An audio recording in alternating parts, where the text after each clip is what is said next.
días a todos ustedes. ¿Se escucha bien? ¿Sí? Mi nombre es Verónica López, soy profesora de la Escuela de Psicología y dirijo esto que llamamos PASES, Programa de Apoyo a la Convivencia Escolar, y también dirijo el Centro de Investigación para la Educación Inclusiva. Desde que llegué a la Universidad Católica de Valparaíso el año 2008, como dijo aquí la presentadora, llevamos a cabo, o hemos intentado llevar a cabo, un programa de investigación con orientación a la acción. Así nos definimos. Y en lo que son los 20 minutos que me tocan, si es que esto funciona. Sí. Ahí sí. Quiero contarles cuál ha sido esta trayectoria en términos de su sentido y de lo que la propia investigación nos fue mostrando y lo que es el camino y la trayectoria académica nos fue mostrando que no es suficiente de hacer para poder llegar a las escuelas en términos de transformaciones. Acá veo a exalumnos nuestros que hoy día son psicólogos en escuelas, a profesores y directivos que nos han acompañado y a quienes hemos acompañado en este camino, también a profesionales de funcionarios públicos, ¿cierto?, del sistema SAC, que también agradecemos su presencia, su participación, porque como dijo la señora Patricia Colarte, Seremi de nuestra región, esto tiene que ver con acompañar a las escuelas para poder generar procesos de cambio que queden en las escuelas y que no se requiera del experto que venga a hacer el seminario o el taller, porque sabemos que a la larga eso no funciona. Entonces, si sabemos que no funciona, ¿qué podemos hacer nosotros como académicos desde la investigación para aportar nuestro grano de arena, pero que sea significativo? Lo que ustedes ven ahí en esa portada es una portada de un libro que todavía no sale, pero que ya nos adjudicamos el fondo del libro para ser editado por las ediciones de la Universidad Católica el próximo año. Estamos muy contentos porque lo que en realidad les voy a contar ahora tiene que ver con el primer capítulo de ese libro que tiene por título Una década de investigación en convivencia escolar. Nosotros nos definimos como PASES y en realidad cuando registramos la marca como parte de un proyecto FONDEF, justo fue el año en que salió el PASE, entonces todo el mundo nos confunde con el PASE, pero ya había salido la marca, entonces bueno, ya decidimos quedarnos como PASES con ese. Somos un equipo interdisciplinario de profesionales que tenemos una vocación y un sentido de trabajo para lo público en general y desde un sentido de investigación orientada a la acción. ¿Qué significa eso?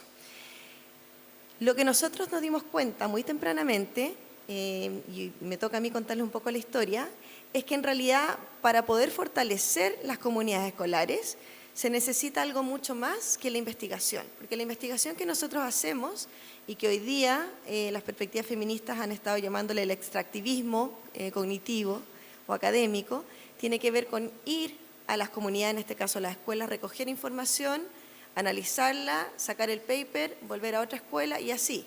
Y a lo más hacer una devolución de información, que hace 10 años en realidad no formaba parte como del sentido ético normal, esperado de la investigación.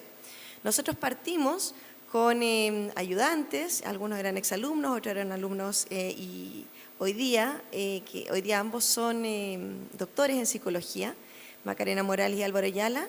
Con ellos comenzamos desde un fondo de iniciación a hacernos preguntas respecto del bullying, de qué era lo que explicaba el bullying y si acaso eran los elementos de orden individual o habían variables de tipo contextual que permitían explicar el fenómeno del bullying de manera tal de poder luego hacer algo con ello.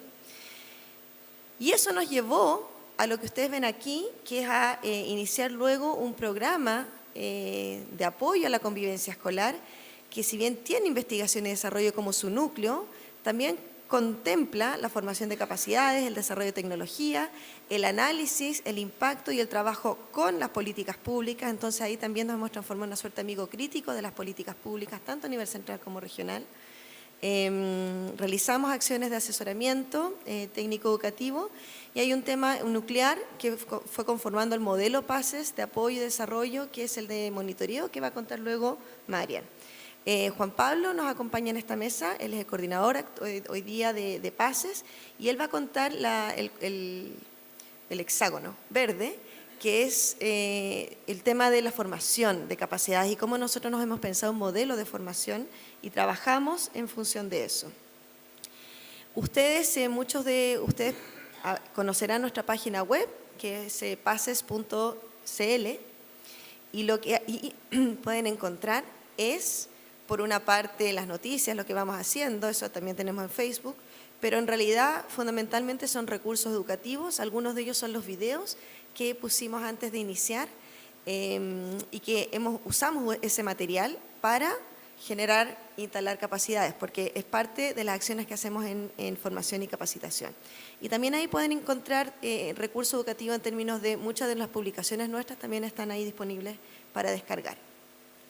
Yo he sido investigadora responsable durante estos años, al alero de PACES también y estos proyectos de investigación, y aquí hay que agradecer a CONICYT, porque Chile tiene la posibilidad de que los académicos realicen investigación a través de fondos públicos, como es fundamentalmente Fondesit. Partimos con un Fondesit de iniciación, hoy día vamos en el tercer, ojalá próximamente van a salir los resultados del Fondesit, porque ustedes saben, todos estos concursables.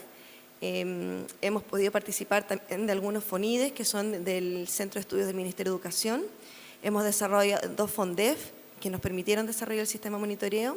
Y hoy día estamos con un proyecto mayor, de una envergadura, digamos la más grande que tiene Chile para la investigación en educación, que es la creación del Centro de Investigación para la Educación Inclusiva. Hoy día el centro cuenta,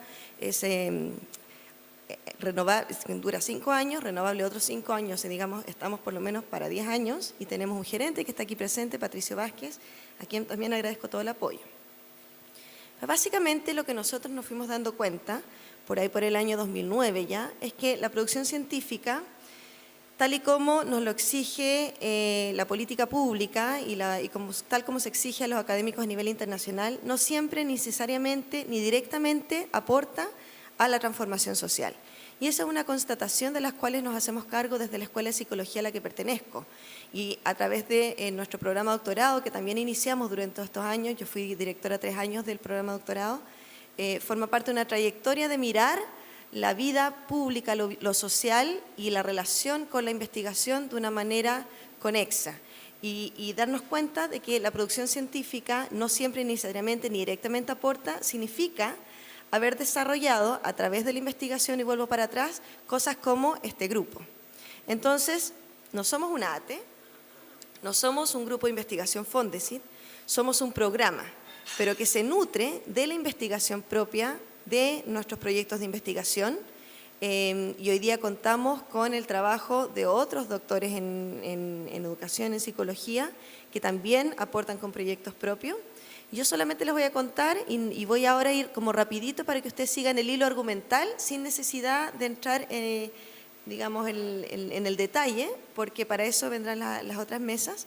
Pero en el año 2008, con un proyecto Fondesit de iniciación, básicamente nos preguntamos si acaso habían elementos de orden individual desde el punto de vista de la cognición social de los niños que influían o no influían, es decir, si cómo ellos miraban el mundo, como, digamos, temas como la empatía, la capacidad de ponerse en el lugar de otro, la perspectiva, la teoría de la mente, si influían o no influían en las tomas de decisiones que ellos hacían respecto de su comportamiento en la escuela y en el aula. Pero también nos preguntamos si a eso habían influencias también directas o mediadas de variables relacionales como clima de aula y clima familiar, y culturales, como prácticas culturales a nivel socioeconómico. ¿Y qué encontramos?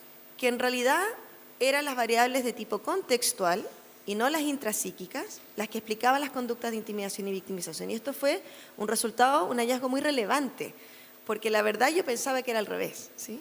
Yo venía de un programa de investigación de doctorado en España de psicología cognitiva puesto al servicio de las diferencias individuales.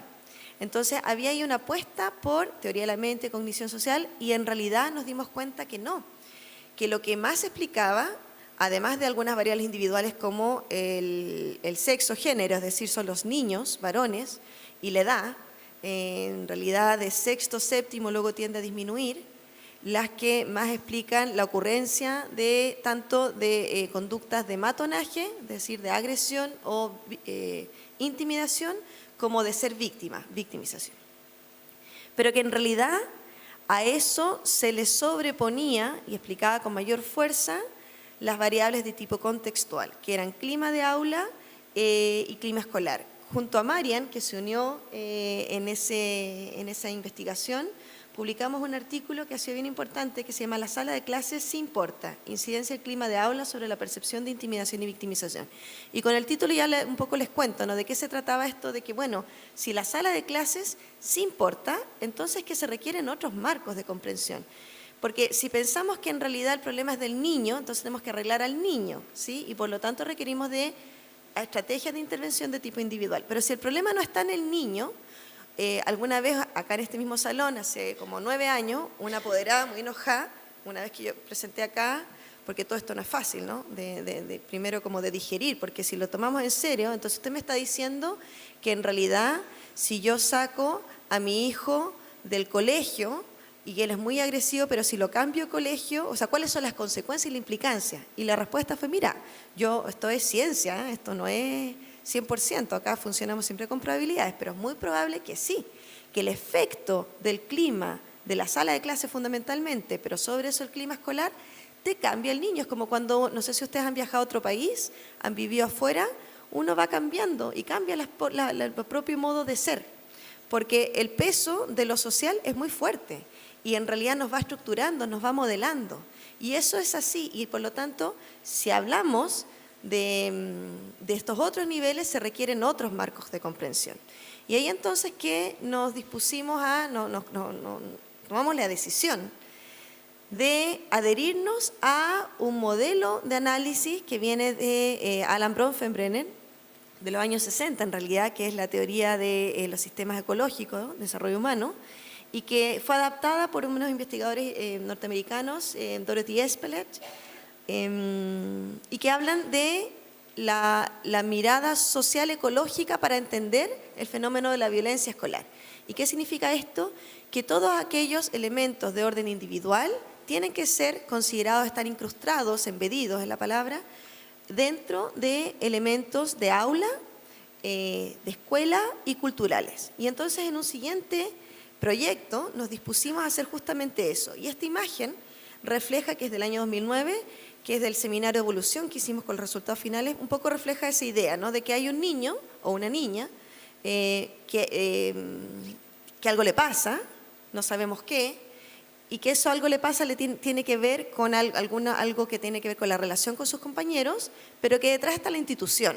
Es decir, lo que le pasa al niño con sus compañeros nunca lo podemos dessujetar de las prácticas institucionales y de los apoyos escolares, porque fundamentalmente en la institución están las normas, están las estructuras y están los apoyos docentes.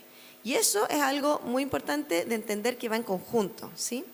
Y entonces, en ese segundo proyecto, nos dispusimos justamente a estudiar estas capas y la relación entre ellas. La relación entre violencia, entendida como, nuevamente, conductas de intimidación, victimización, clima de aula y clima escolar. Y ahí nos fuimos dando cuenta de elementos importantes, como por ejemplo, de que las buenas prácticas en términos de gestión de la convivencia guardan relación directa con la frecuencia de ocurrencia de conductas de victimización e intimidación. ¿Y a qué nos referimos con esto? Una visión colectiva y compartida de la convivencia escolar que tenga una escuela, una gestión más democrática y participativa de la convivencia y una mayor autonomía percibida en la gestión de procesos, se condecían con un foco en la promoción y la prevención, en el diálogo, la participación y la gestión, como características de las escuelas con bajo nivel de agresión entre pares. Entonces acá de una muestra representativa de más de 1000 estudiantes repartidos en distintas escuelas, los separamos a través de una tesis de pregrado y entonces vimos cualitativamente qué era lo que influía. Y claro, lo que nos dimos cuenta es que en las escuelas con alto nivel de agresión había una intervención más individualizadora y externalizante y con un foco en el castigo.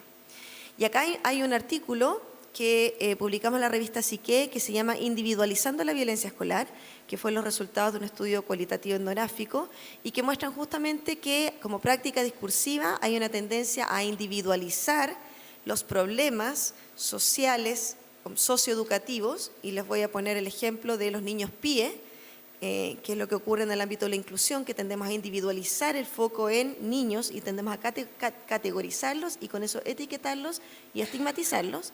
Y lo mismo ocurre en el caso de la convivencia, donde tendemos a individualizar el problema de la convivencia y la violencia en niños violentos y generamos carpetas, que acá soy literal, no digo verdaderos carpetas, una por niño, que tiene el encargado de convivencia que se le empieza a tapar la cara, ¿cierto? Que ya no puede más porque su gestión de la convivencia está hecha de alguna manera al revés. Y entonces aquí nos dimos cuenta de algo importante. A través de un FONIDE, donde hicimos un análisis cuantitativo con técnicas estadísticas más avanzadas de los resultados PISA, eso que ustedes ven ahí entre medio, lo que está más a la izquierda de ustedes, son las variables que llamamos estructurales o de determinantes sociales. La selección académica, el ingreso anual de la familia, la dependencia escolar y el tipo de educación son hoy día lo que explican el rendimiento académico. Lo explican sobre cada una de ellas, por ejemplo, la selección académica en un punto 35, o sea, un 35% de la varianza de rendimiento académico de estudiantes de 15 años en PISA chileno ya viene dado por la selección. Y si juntamos todo eso, es muchísimo, es más que el 50%. Y entonces la pregunta era, bueno, ¿y qué hace la escuela? ¿Cuál es el efecto escuela? Y ahí nos dimos cuenta de que hay un efecto mediador y moderador del ambiente escolar por sobre, ojo, nunca va a ser por sobre el nivel socioeconómico, la selección, y por eso la ley de inclusión vino a modificar el tema del acceso, pero sí es un aporte, y es un aporte significativo estadísticamente y es moderador. Eso quiere decir que es más importante incluso en las escuelas municipales. Entonces constatamos, una segunda constatación es que la convivencia es un elemento promotor de equidad y de justicia social y que la escuela sí puede hacer una diferencia cuando nos ponemos intencionadamente, como dijo el director regional de la superintendencia, a hacerlo de una manera no autoritaria. Porque, ¿cuál es el problema en Chile? Existen claras relaciones entre los niveles micro, meso y macro, pero si no lo hacemos de una manera intencionada, y para eso necesitamos de la psicología organizacional, por ejemplo, y de los estudios organizacionales, porque si no, somos un país con prácticas muy autoritarias, que tendemos a requerir un poco la idea de sacar la manzana podrida, ¿sí? Pensemos la discusión en la política de convivencia escolar este año con la idea de necesitamos una expulsión express para sacar a los niños, ¿sí? Y esto tiene que ver con eso, porque en realidad lo que nos muestra la investigación es que culturalmente existen prácticas de individualizar la violencia y externalizar la responsabilidad y que estas prácticas se relacionan con fenómenos de discriminación por la vía de violencia simbólica. Entonces, no da lo mismo desde dónde miramos la convivencia escolar. Luego, con el pasar de los años, ya voy en el año 2012, 2013, nos pusimos la idea de generar un sistema que permitiera de verdad a las escuelas desarrollar y mejorar la gestión de la convivencia, pero de eso les va a hablar Marian. Yo voy a finalizar mi intervención para contarles un poco, muy a grandes rasgos, en lo que estamos hoy día, que es con un tercer Fondesit, nos dispusimos a analizar las políticas y las prácticas en convivencia escolar. Y un poco vamos haciendo ese camino de analizar las políticas a través del análisis de los documentos, de las políticas mismas en América Latina y en Chile. Y hay artículos, hay tesis doctorales y hay artículos que van siendo publicados ya. Ahí nos dimos cuenta, por ejemplo, que a lo menos en América Latina hay 4 perspectivas desde donde las políticas de los últimos 10 años, que antes no habían política en convivencia y en violencia y ahora las hay, se diseñan desde una perspectiva democrática, de seguridad ciudadana, de salud mental infanto-juvenil y desde una gestión gerencialista, y que en realidad no da lo mismo. Desde nuestro marco SAC, lo que nosotros le respondemos como amigo crítico al sistema SAC en su conjunto y a la política es que, ojo, porque la política hoy día está siendo subsumida por un marco gerencialista, con estándares, con incentivos, y eso tiene consecuencias sobre la propia gestión y sobre la vida de los estudiantes, fundamentalmente de los estudiantes que son históricamente más marginados. Tiene consecuencias, o sea, no da lo mismo expulsar a los estudiantes, porque eso tiene consecuencias sobre la inclusión. Y que en términos de políticas, si bien tenemos una política de convivencia escolar, que es la del año 2002, que hoy día ya está siendo actualizada, performativamente en el sentido de que lo que a la escuela les llega en realidad es la ley de violencia escolar, que no es una política, es una ley, que tiene efecto de ley y que está fiscalizada por la superintendencia, ¿sí? Todos conocemos el efecto de la superintendencia sobre las escuelas y que hace que en realidad muchas escuelas, por no decir la mayoría, llevan verdaderos protocolos de judicialización de casos. Esas carpetas tienen incluso entrevistas que le hacen a los niños de que los 3 que estaban a favor y los 3 que estuvieron en contra, que tienen que venir un poco a testificar. Y el encargado de convivencia escolar tiene que... Y eso es algo que tenemos que discutir. ¿Qué estamos haciendo? Hemos identificado tensiones y nudos críticos en las políticas de convivencia escolar desde la perspectiva de la calidad. Si bien hoy día se incorporan los IDPS, solo vale el 33%, y esos son temas que hay que discutir a nivel central, a nivel de Santiago, ¿cierto? Porque en Santiago todavía se toman las decisiones.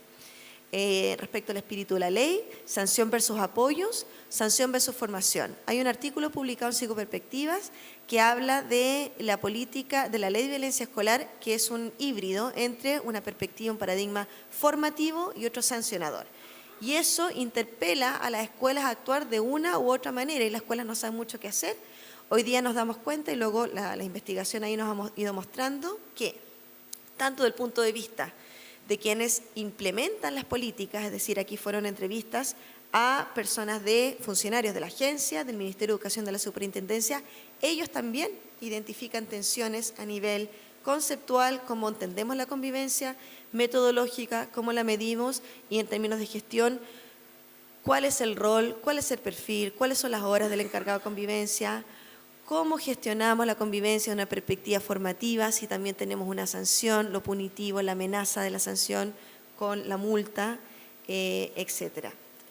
Hemos avanzado en nuestro actuar y en nuestro pensar, un poco aproximándonos a este modelo que le llamamos en realidad se conoce como del Whole School Approach, que son las evidencias, un poco las prácticas basadas en evidencia científica en términos de convivencia han mostrado a nivel internacional que lo que funciona es cuando la escuela adopta un sistema de escuela completa o de escuela total.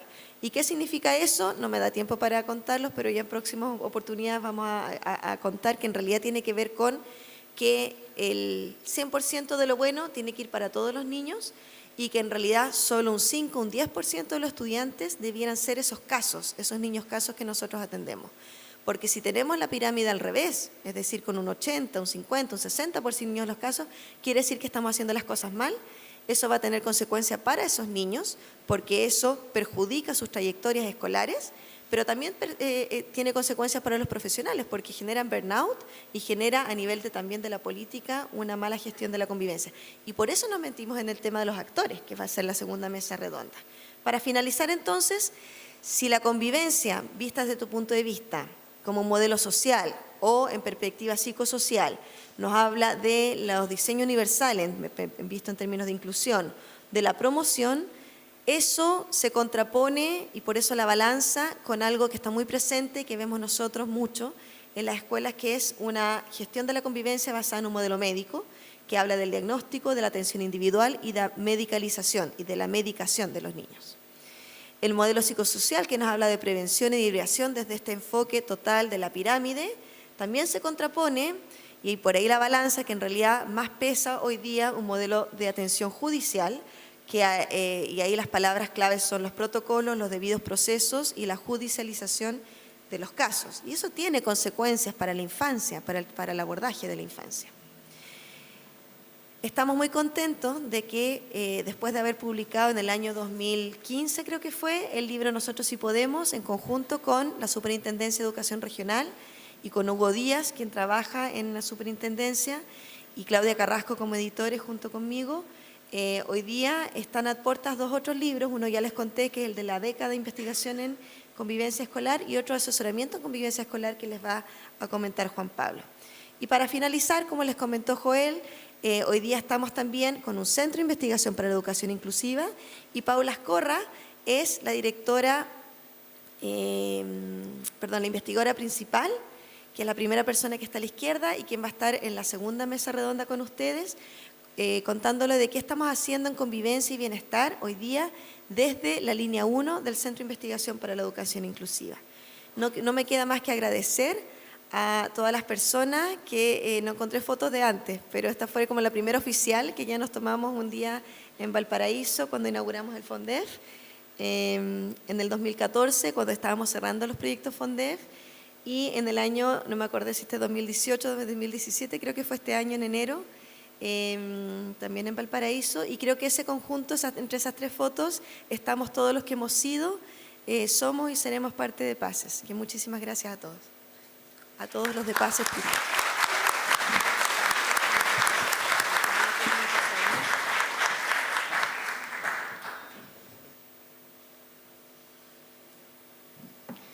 Buenos días a todos y a todas.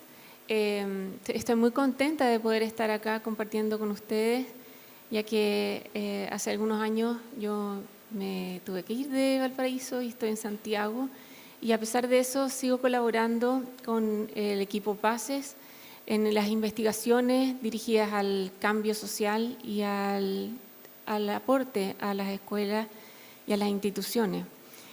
Yo les voy a conversar sobre el sistema de monitoreo que se desarrolló estos últimos 6 años y que ha marcado un hito en lo que nosotros hemos hecho, ya que hemos pasado de una idea a una herramienta traspasada al Estado, que está efectivamente impactando en la calidad de vida y el clima escolar de las escuelas, pero no solo de las escuelas, sino también del sistema mismo. Y esto no podría haber sido sin procesos colaborativos, y yo creo que eso es una de las grandes fortalezas del equipo PACES. Ya mostraron las fotos, pero esto se ha ido agregando personas como Costa Digital, que nos ha entregado tecnología, y para eso nosotros no podríamos haberlo hecho sin ellos. Además, hemos generado un equipo donde es como intergeneracional y que va envejeciendo, pero envejeciendo de buena manera como el vino, y que ha ido posibilitando ir desarrollando un núcleo, una masa crítica en la cual no solamente está ahora la Universidad Católica, sino muchas otras universidades como el INACAP, la Universidad Andrés Bello, ¿no es cierto?, y la Universidad de Chile, la Universidad de Tarapacá, imagínense. Pero además esto no habría sido posible sin colaboradores internacionales que nos fueron dando ideas, nos fueron corrigiendo, nos fueron entregando herramientas y reflexiones sobre lo que íbamos haciendo. El primer FONDEF tuvo la idea de diseñar, implementar y validar un sistema de monitoreo de la convivencia escolar que permitiera tomar decisiones locales. Ese es un paso muy importante, porque la idea fue entregar información de las propias escuelas a las escuelas para que ellos tomaran una visión de sí mismos, reflexionaran y pudieran generar planes de mejora. Nosotros estábamos al servicio de ellos. La perspectiva, como ya dijo la Verónica, fue una perspectiva social-ecológica, profundamente social-ecológica, que costó también transformar nuestras propias ideas y la posición de poder que tiene la investigación para poder traspasarla, compartirla y democratizarla. La idea son diseños de diagnóstico sistémico y sistemáticos, donde se pudiese visualizar la voz de los estudiantes. Si un estudiante está viviendo algo, es cierto. Y ahí, validando esa voz, podemos entonces tomar los adultos mejores decisiones. Y por otro lado, lo que ya decíamos, procesos locales de toma de decisión para el agenciamiento colectivo, es decir, devolverle la percepción y el poder de desarrollar autónomamente decisiones para el cambio y generar capacidades colectivas. Entonces, este fue un proyecto en el cual tuvimos que desarrollar instrumentos, validarlos no solamente métricamente, psicométricamente, sino validarlos también con la comunidad, con los propios actores. Tuvimos entonces que hacer transformaciones a nuestras propias ideas y ajustarlo a las necesidades que tenían las escuelas. Y en eso desechamos la idea de tener programa empaquetado. Los programas empaquetados en general en Chile han sido importados, traducidos e implementados, no desarrollados para la propia realidad. Y en eso entonces es como una camisa de fuerza. Nosotros queríamos superar eso. Y no fue fácil, porque el sistema de monitoreo requería de mucha paciencia y mucha buena voluntad de parte de los actores locales. El primer modelo era circular, le falta una flecha, ahí está la flecha, las dos flechas que apuntan al sistema de medición. Este sistema de medición, por lo tanto, tuvo un desarrollo muy minucioso de instrumentos que quedaron a disposición, por lo tanto, de una acción en las escuelas.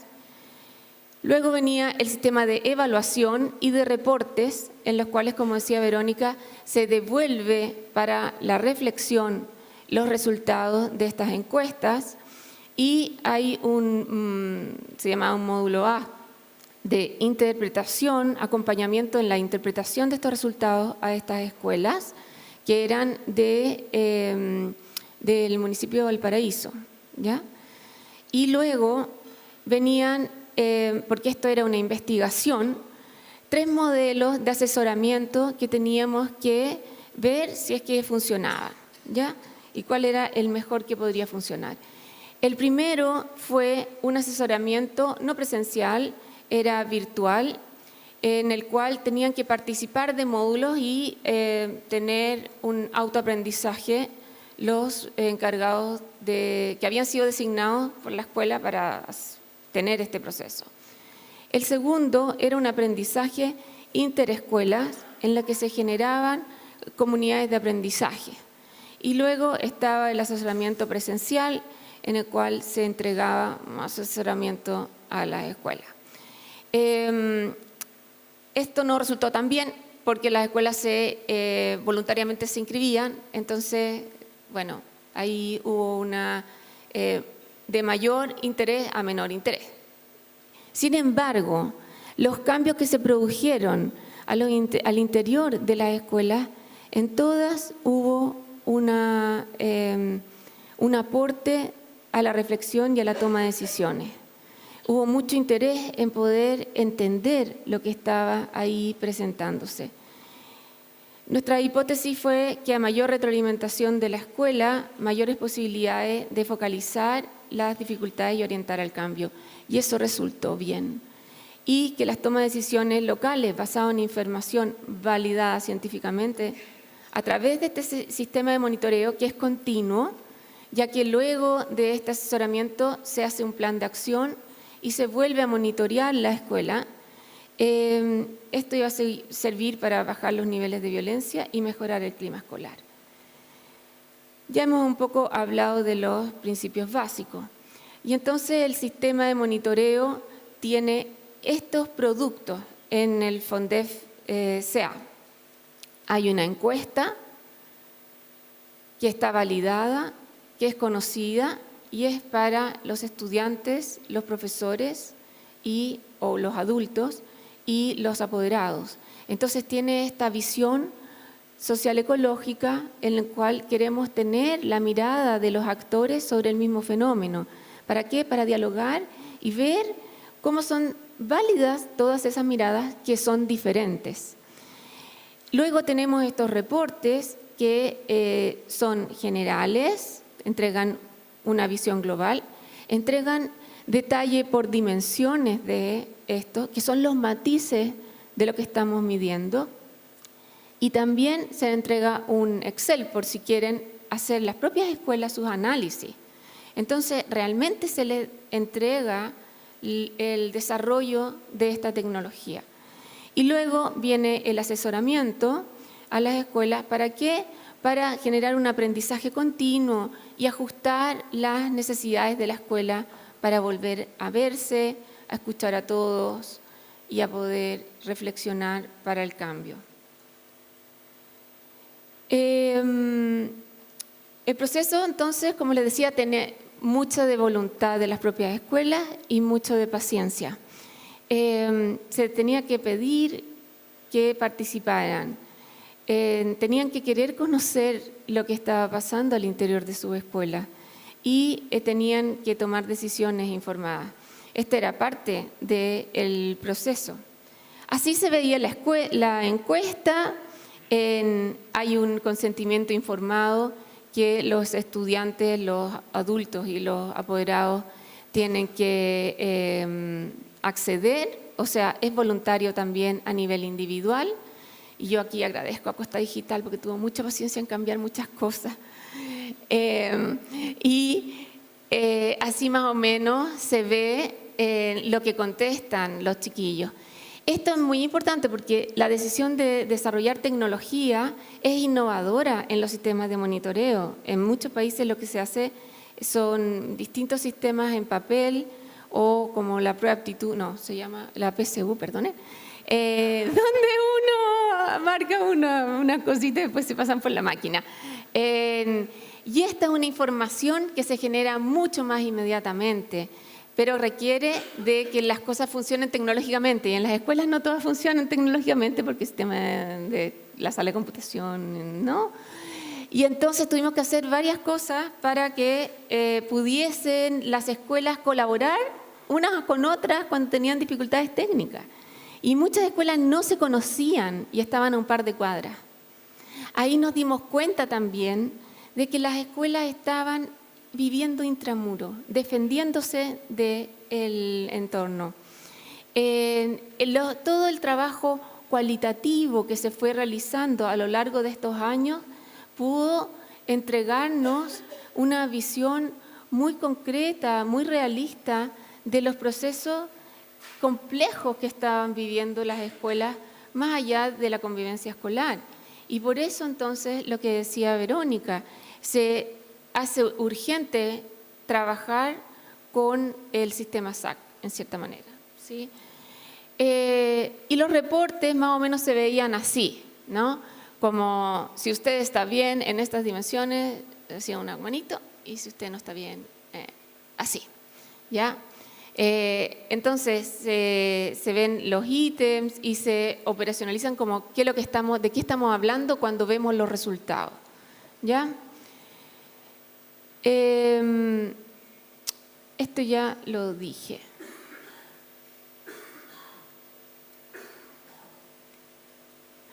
¿Qué es lo que pasó? Es que los FONDEF, como sea, los primeros FONDEF son para desarrollar la tecnología y los de continuación son para transferir la tecnología, y en este caso era de interés público, por lo tanto tenía que transferirse a una institución que fuera del Estado, que pudiese escalar esta tecnología.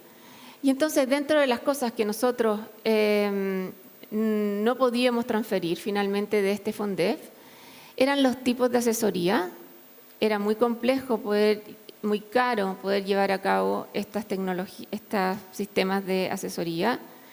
Por otro lado, se hizo un mapeo individual a cada escuela donde los chicos decían en dónde se realizaban las acciones de bullying o de violencia escolar más frecuentemente, y eso era un mapa particular de cada escuela, lo cual, si es que aquí hay directores o profesores, es muy interesante hacerlo de todas maneras, pero era imposible transferir, porque imagínense miles de escuelas con mapas particulares intransferibles.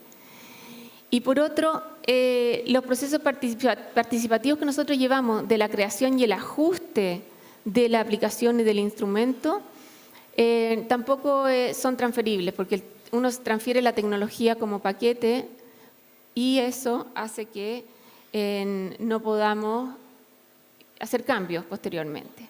Entonces, esta parte nos animó muchísimo porque ya veníamos trabajando con una institución que le hacía sentido este sistema de monitoreo.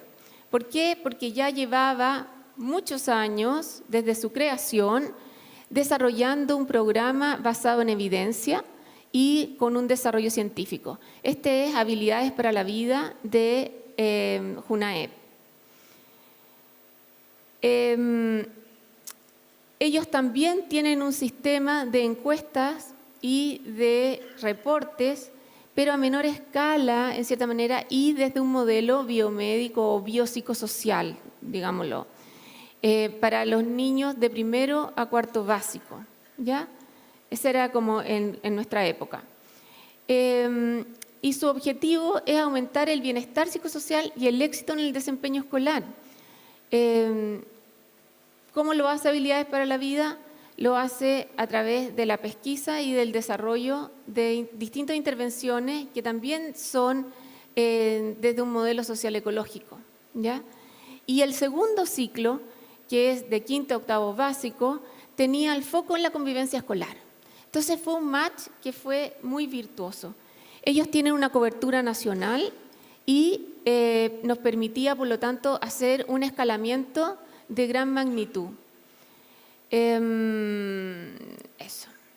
Entonces, ¿cuáles eran los sentidos compartidos? Es que tenían este enfoque basado en evidencia, un trabajo intersectorial y una perspectiva educativa pedagógica. Es decir, el aporte en la sala de clases se hace entregándole herramientas al profesor, no siendo ellos los actores. Es decir, devolviéndoles también el poder de su influencia, su importancia, a la vez a los directores, a las DAEM y probablemente a los servicios locales hoy en día. Tiene formación, investigación y tecnología. Y este fue el proceso que se llevó a cabo. Primero se piloteó en 5 comunas, se ajustaron los instrumentos para que fueran como adecuados para su programa. Y estos trabajadores de los programas de HPB hicieron un diplomado y se formaron. Espérense, me equivoqué. Luego esto se hizo a las 59 comunas que habían ahí y se hizo una segunda versión de diplomado y luego se transfirió a Habilidades para la Vida y es parte de su programa, está dentro de las bases técnicas de el Habilidades para la Vida 2 hoy en día. Entonces contamos desde la aplicación de 2016 con más de 50.000 estudiantes de 59 comunas y va a seguir aumentando. Estas son las dimensiones en que se miden, que son un poquito diferentes a las que nosotros teníamos en el CEA, pero casi nada. Y estas son para los docentes y asistentes de la educación y para los apoderados.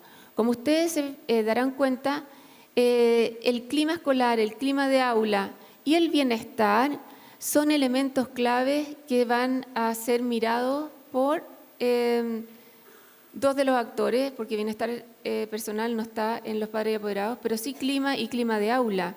Y la percepción que tienen de la violencia escolar y del manejo de la diversidad, que sabemos que es un punto crítico que aumenta la probabilidad de malos climas en el aula y en la escuela.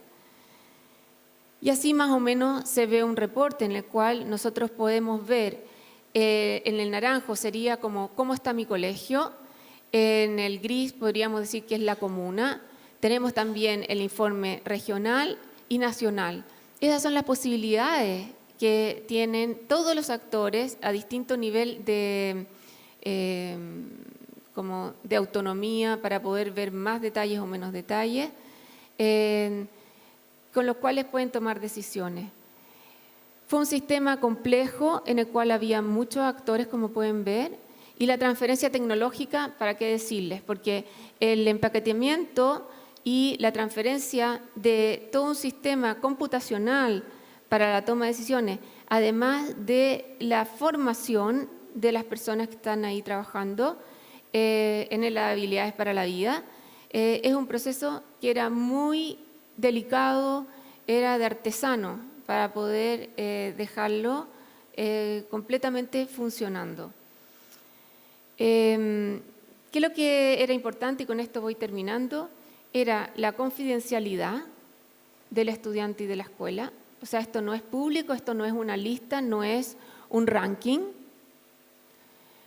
Que los reportes pueden ser de distinto nivel para la toma de decisiones, tanto de la escuela como comunal, y para las habilidades para la vida nacional.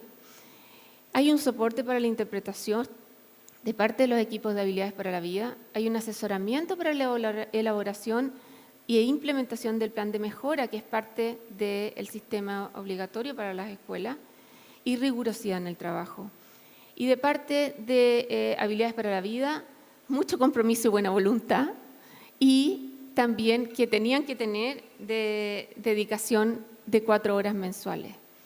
Algunos aprendizajes, que sí es posible realizar procesos colaborativos de alta calidad en investigación más desarrollo entre la academia y las instituciones públicas, que los procesos son largos y requieren de creatividad y de paciencia, y que la propuesta para tomar decisiones basadas en evidencia les hace sentido a las escuelas y a las instituciones y al sistema general, y realmente puede mejorar procesos internos. Los invito a leer este libro que está en la página web de PACES, luego estarán los otros, y les doy las gracias por escucharme.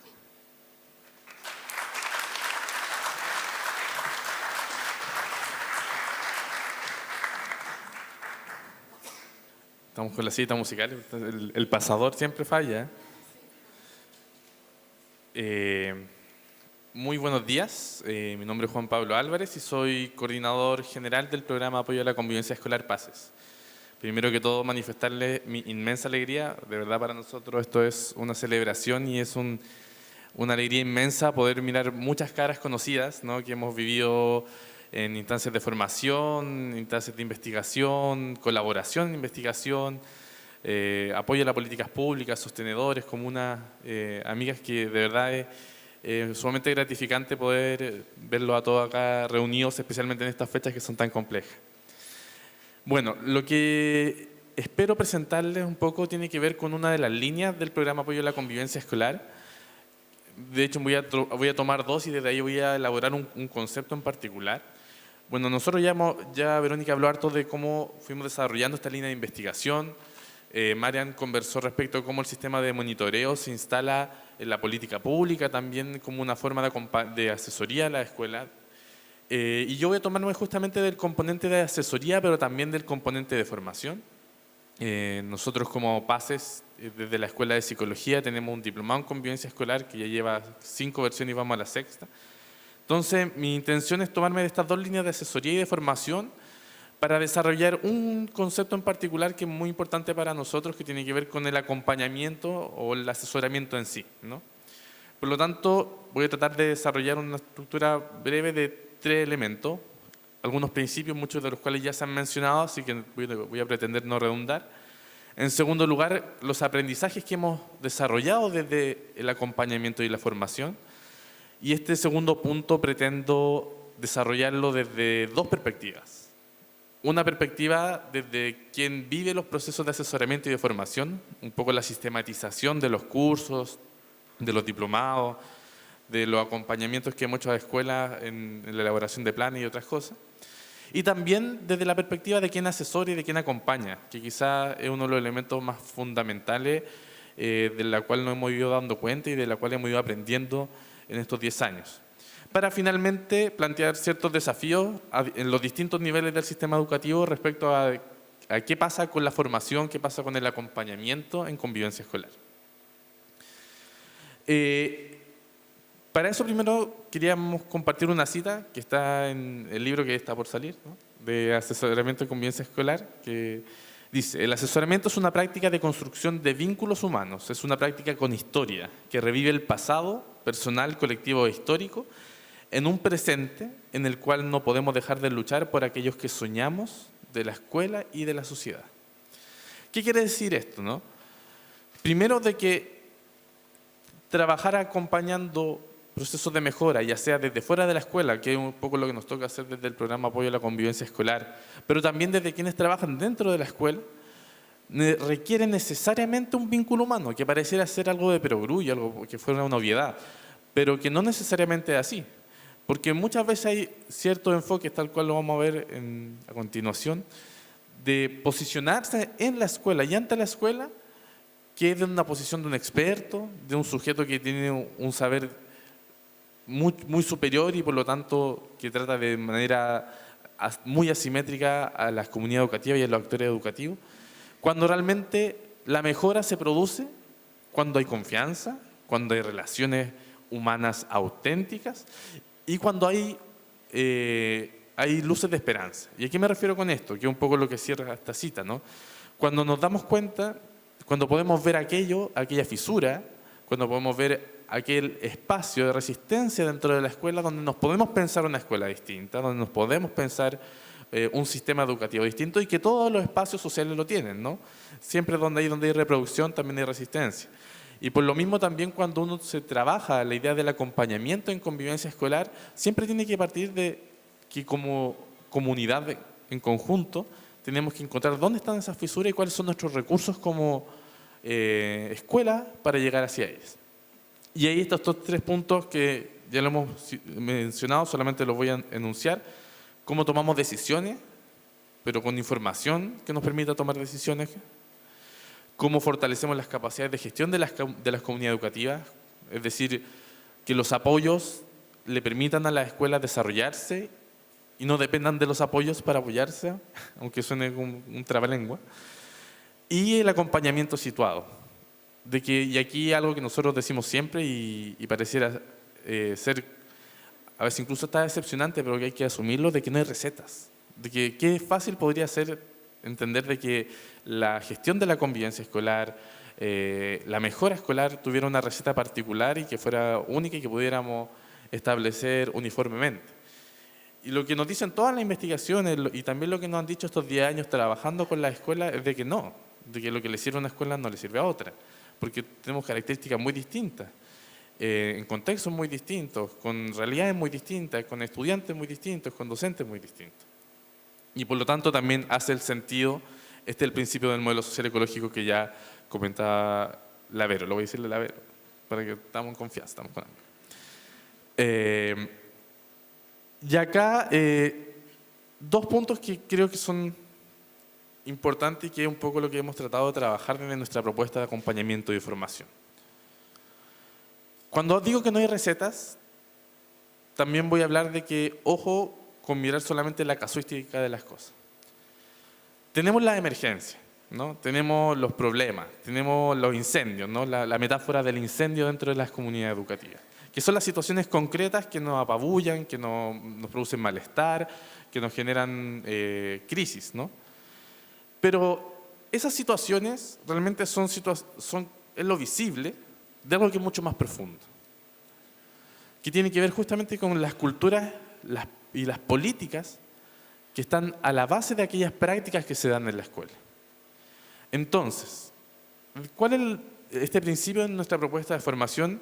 Ha sido cómo vamos más allá del caso, de la situación en particular, y justamente cómo vamos más allá de la individualización, ¿no? O sea, cuando hablamos del sujeto Juanito que le pasó tanto, estamos individualizando el problema, pero también solo estamos mirando la punta de este iceberg y no nos estamos dando cuenta de la infinidad de cosas que pueden estar en la cultura escolar, en nuestras interacciones cotidianas, que permiten que se den situaciones que generen justamente estos incendios de los cuales siempre hablamos.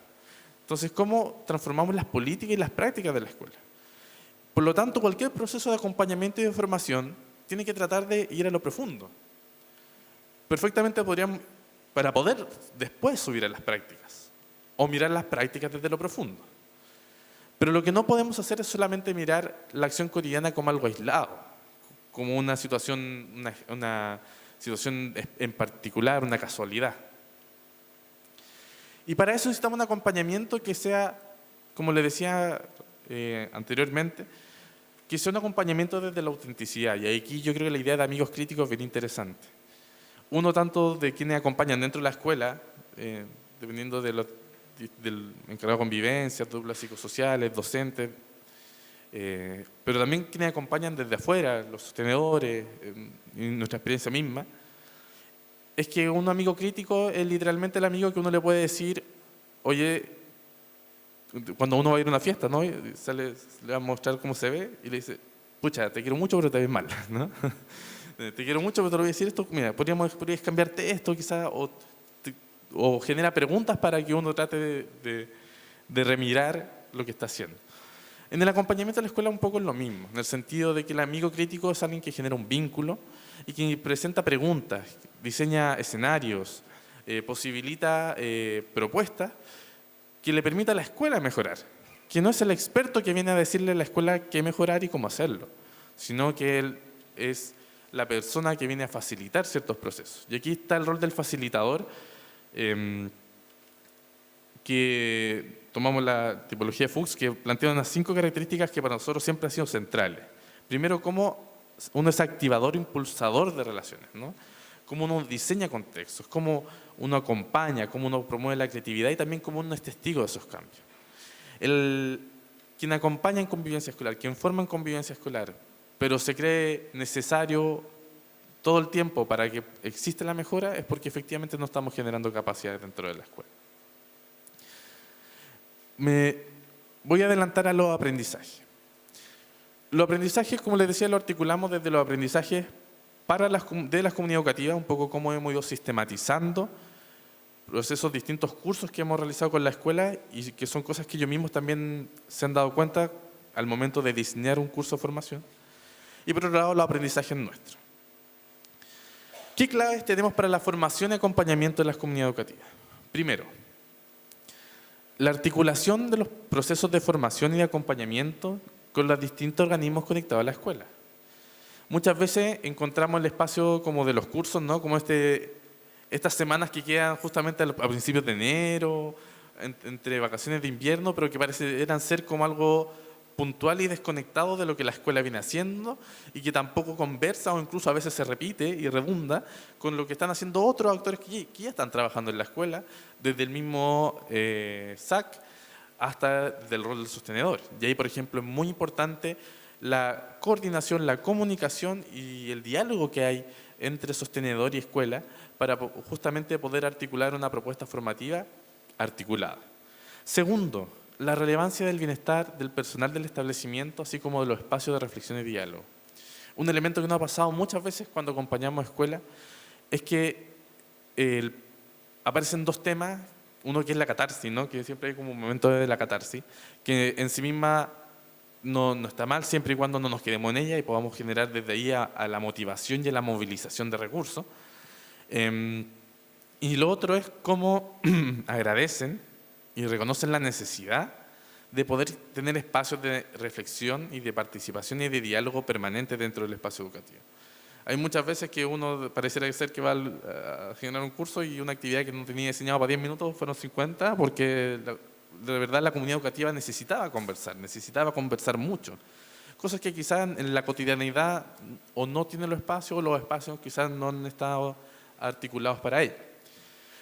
Tercero, la incorporación a instancias de formación en convivencia escolar a agentes que quizás no siempre son tan visibles. Uno cuando piensa en curso de formación de convivencia escolar, ya, va el encargado de convivencia, la dupla psicosocial, ¿no? Después el otro curso para los docentes. Pero también hay otros actores que son sumamente importantes. Y uno de los estamentos que cada día se hace más relevante para la convivencia escolar, sin duda tiene que ver con los asistentes de la educación. Especialmente aquellos que están en los espacios del patio, del recreo, porque también tienen un vínculo y una relación súper directa con los estudiantes y porque también al ser parte de la comunidad educativa también tienen una visión interesante que también es necesario de ponerla en la discusión de la convivencia escolar. Y eso nos lleva a una temática que es más profunda, que es hay que dejar de entender la convivencia escolar como algo separado de lo pedagógico. Y en términos súper concretos, hay que dejar de pensar la oficina del UTP muy alejado del encargado y del equipo de convivencia. Porque también nos suele pasar, no, este curso es para los encargados de convivencia y este curso es para los UTP. Nosotros hace algún tiempo definimos una política interna, ¿no? De tratar de siempre que hayan cursos que encargado de convivencia, pedir que vaya al menos un directivo junto con ellos. Y nos pasó en una comuna allá del Valle Aconcagua que fue UTP y encargada de convivencia de una escuela. Y cuando estábamos haciendo la evaluación de la jornada, la jefa de UTP de esa escuela levanta la mano y dice: yo cuando me pidieron que viniera a este curso no tenía idea de por qué tenía que estar acá. No, pensé que se habían equivocado incluso. Pero ahora entiendo de que la convivencia escolar también tiene que ver con mi pega, ¿no?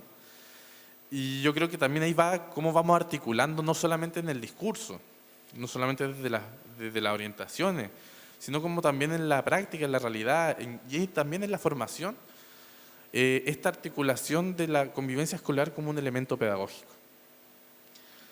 Y desde ahí, pensarse los espacios de formación y asesoría articuladas con el sentido y los momentos de la escuela.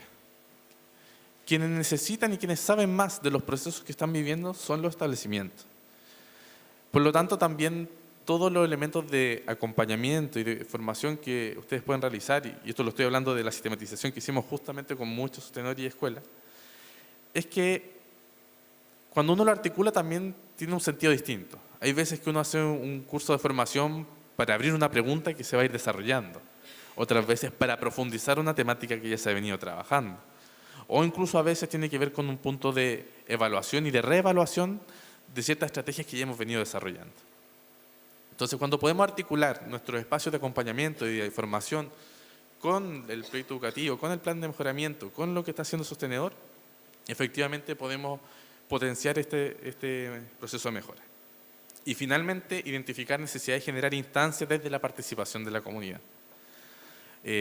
Casi anecdóticamente nos ha pasado algunas veces, y lo hemos podido conversar y reflexionar con esas comunidades educativas, de que hay veces que la formación que piensa el equipo directivo no es la que necesariamente necesitaban o requerían los docentes, por ejemplo.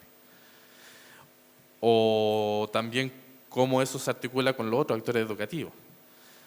Y eso tiene efectos súper contrarios, tanto para el mismo programa de formación como para los efectos que buscaba tener el equipo directivo. ¿En qué sentido? En que la mejora, o sea, el espacio de formación se tensiona, porque justamente hay intereses tensionados.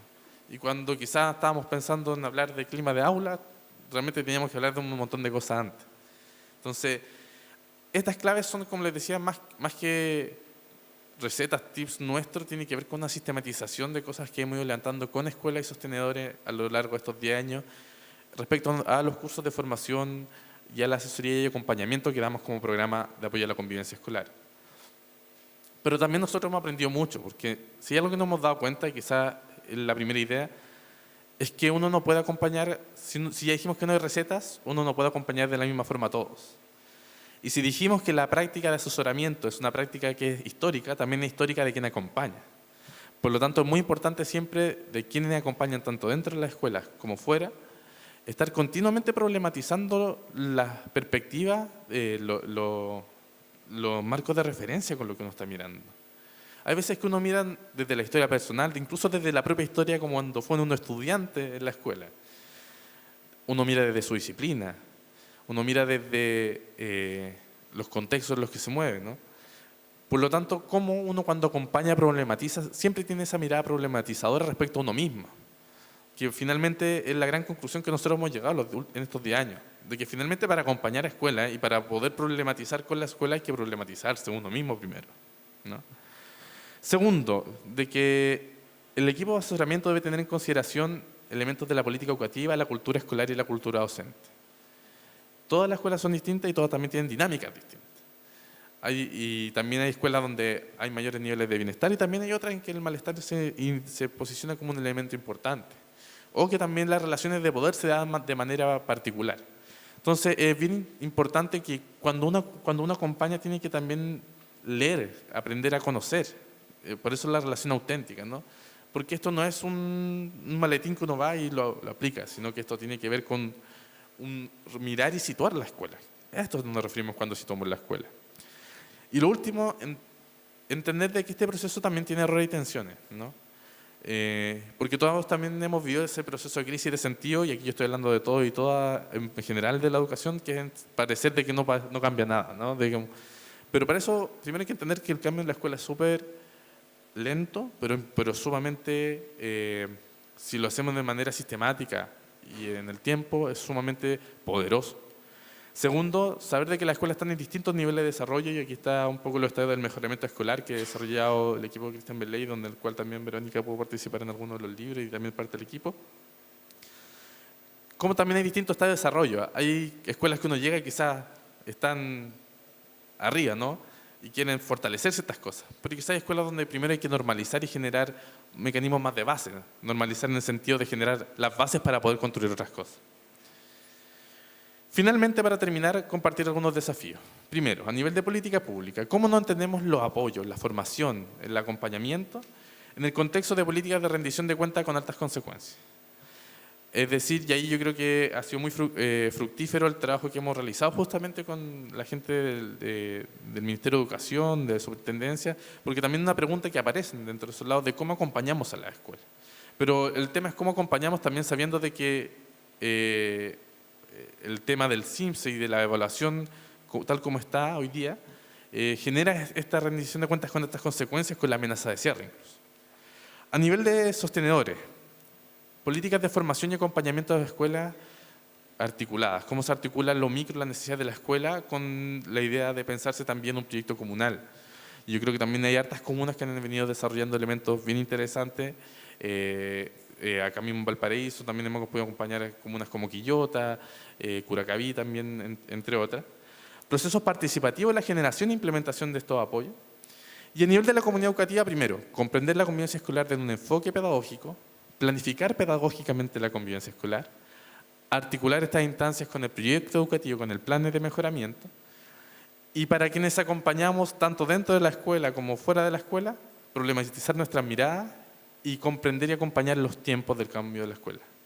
Y lo más importante quizá aquí es cómo vamos generando siempre bolsones de esperanza, cómo miramos desde los recursos de nuestras comunidades educativas y movilizamos el cambio en ese espacio de la fisura que siempre existe para efectivamente poder avanzar hacia escuelas y hacia un sistema educativo inclusivo, democrático y pacífico. Muchas gracias.